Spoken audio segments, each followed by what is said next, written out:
When scientific statements are made, a common response is, how do they know that? Sometimes there's a genuine curiosity behind the question, but often it's posed rhetorically as an objection. People can be very keen to express opinions about scientific theories they've never studied. Without having made any effort to acquaint themselves with the evidence for a given theory, or even check that they've understood its basic claims, many seem to believe that their uninformed intuitions qualify them to dismiss the theory as absurd, or that because they feel that something's beyond their capacity for understanding, then it's either beyond everyone else's capacity, or it's simply impossible. Some immediately reveal a flawed understanding with objections like, the Big Bang is only a theory, as though scientific theories were merely unsupported hunches or speculation.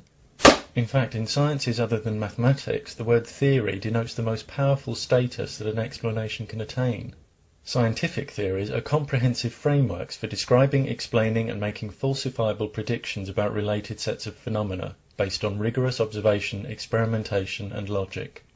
The belief that personal intuitions are all one needs to overturn a given scientific theory often gains momentum due to an unawareness and therefore underestimation of the existing literature and evidence in that field. Scientific ideas aren't a matter of common sense, and scientific knowledge isn't something that appears sat in your lap. It requires effort.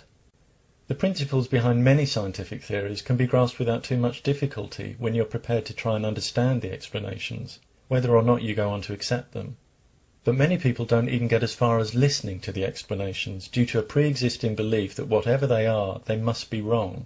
It should be immediately obvious that this approach of preemptive rejection has serious repercussions for one's ability to make accurate statements about reality. Reality doesn't mould itself around our beliefs. Our understanding must mould itself around reality, and our accuracy in describing, explaining and predicting reality depends on what we can discover through objective investigation. Someone who's genuinely interested in finding out what's true, whether or not it agrees with what they might personally like to be true, is in a good position to give an intellectually honest assessment of what's supported, not supported, or refuted by evidence. Those who are more interested in confirming their own beliefs than uncovering facts that might challenge those beliefs will not make assessments that are either valid or reliable, because through the filter of personal bias, certain ideas not supported or even refuted by evidence will be declared as supported, while firmly established facts will be declared rejected. The bias that causes this flawed assessment of the facts can arise from a fear of the implications of those facts, an insecure need to be right, pressure from others, or simple misinformation, but the result is a distortion of reality. Scientists place a high priority in removing this distorting bias from their methodology by incorporating strict checks, measures and double-blind procedures, because experiments contaminated by bias have no reliability or validity, and therefore no use. Similarly, the speculations of lay people whose criticisms of science are driven by personal bias contribute nothing of value to anyone's understanding. Bias due to misinformation can be straightforward to correct if the person is willing honestly to question the sources of their information. Biases bound up with emotion are more problematic. When people believe their cherished beliefs are challenged by facts, or they fear what might happen if they accept them, they're often more inclined to deny those facts than deal with the uncomfortable feelings. But if the fear of social consequences, or emotional, physical or supernatural punishment is influencing your attitudes towards science, or leaving you feeling unwilling or unable to ask questions, that should be a big sign to you that something's wrong. Discouraging people from studying science and questioning the beliefs that they've been brought up with is nothing but an attempt at social control, and facts aren't made into non-facts, or vice versa, by scaring people, or indeed appealing to any emotion. Fear tactics and emotional appeals are the common resort for people who have no evidence to support their assertions. Emotional methods of persuasion may be appropriate when trying to motivate people or communicate the strength of your feelings, but they're always fallacious when it comes to deciding matters of fact, because facts aren't changed by our feelings about them. Whilst a sense of passion often makes a speech more engaging, any scientist making emotional appeals for their work to be accepted, for example at a scientific conference, would be given short shrift by their peers. A speaker's emotions have no bearing on the validity of the evidence they present. And just as emotion is irrelevant when presenting evidence, going by biased personal feelings rather than objective analysis when responding to evidence is not a legitimate way to make judgments of fact. In the course of debate, the distorting effects of bias become obvious very quickly to those with an accurate knowledge of the subject, when those with a flawed understanding make error after error in their assertions, objections and reasoning. Arguing against a field of science you've not understood is like muscling in on a card game you've never learned. Without an understanding of the rules, you have no valid basis for adopting a strategy, or even trying to mount a convincing bluff. The person who declares evolution to be nonsense because no one's ever seen an ape mutate into a man is as conspicuously uninformed as the person who shouts snap at a poker game, though of course their own lack of comprehension prevents them from seeing it.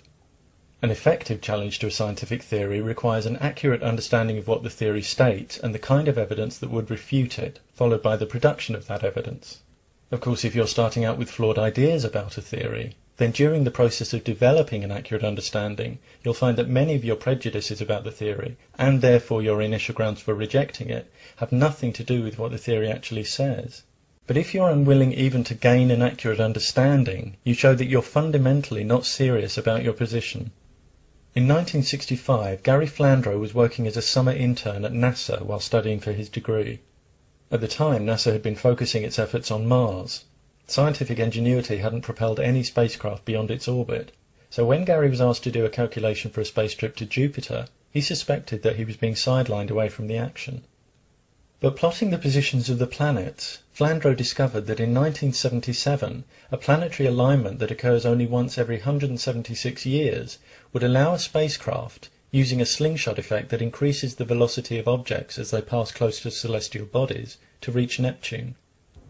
Flandro's scientific curiosity and knowledge had led him to the discovery that enabled the Grand Planetary Tour by Voyagers 1 and 2, a space mission that brought us detailed information about all the giant outer planets and their major moons, transforming our understanding of our solar system and resulting in the first spacecraft to journey beyond it, carrying our physical image towards other stars.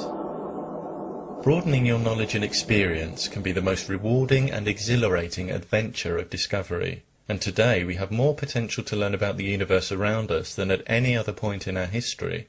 But many are having their potential and opportunities for learning disrupted and sometimes destroyed by people whose fanatical desire for influence is such that they would rather obstruct science education than allow people to come to their philosophies voluntarily.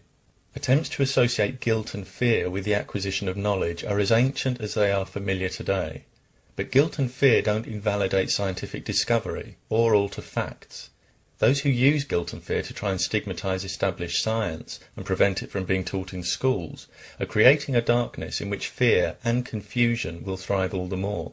If you want to keep doors locked against aspects of reality you're unwilling or unable to deal with, and remain in a restricted and unchanging zone of comprehension, that's your choice.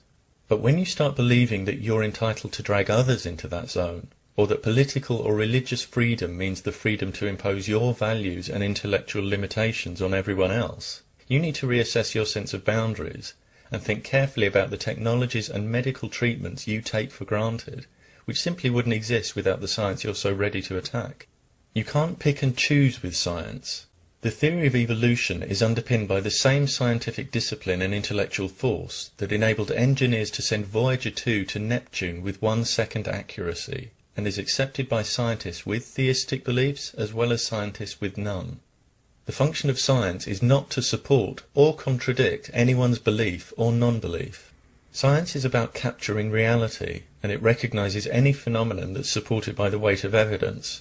Scientists welcome any genuine challenge that takes us towards a more accurate understanding of reality, and when you can present valid, reliable evidence for the phenomenon you believe in, scientists will accept it.